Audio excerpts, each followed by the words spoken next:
I ventured, of course, down the hallways to Shudder to a little film called Hellbender.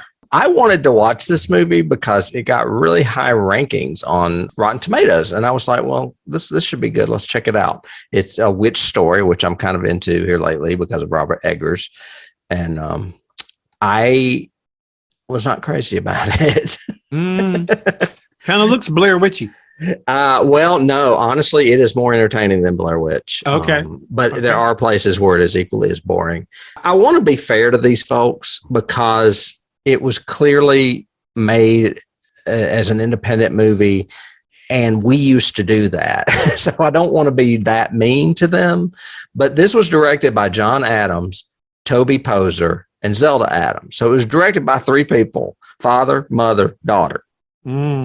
It was also written by John Adams, Toby Poser, Zelda Adams, father, mother, daughter. Basically what it is it's a little movie they made in the Catskills in the woods with very little money during the pandemic. If you look at the credits on IMDb, they did everything except special effects.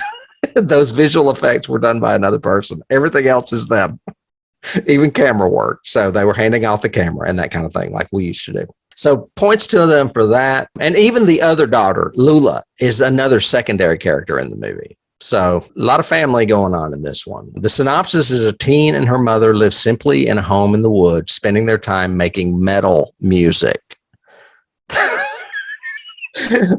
which I found interesting. And I love heavy metal, but it was kind of odd seeing the daughter drumming for her mother in a heavy metal band. Sure. Anyway. It was interesting. A chance encounter with a fellow teen causes her to uncover a connection between her family and witchcraft, which causes a rift with her mother.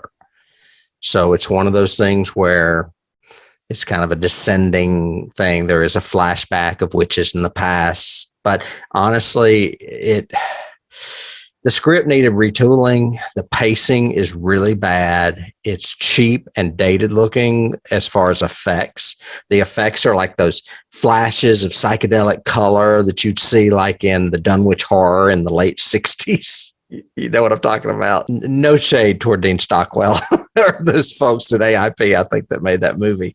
It's got nowhere the atmosphere or dread that a movie like The Witch has. And I do realize that Eggers had more money, but when you look at the films, they're both pretty much out in the woods with just bare minimum sets. Eggers did not use real lighting. He used natural lighting. True. And, costumes, and that's it. So I was like, look, you may not have had money, but I think you could have done this better if you'd have put a little more thought into it. So for folks out there that like this film, you can come for me if you want.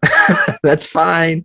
I'm just trying to be a little objective and not like everything that Rotten Tomatoes says is great. I will say that there is potential for them to go further because of this film, because it is doing well. It's on Shudder. It got high marks, and who knows? Maybe they'll do a better project down the road, and I hope they do.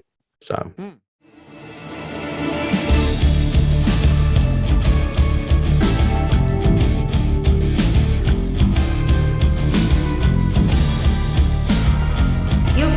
Start the car, Johnny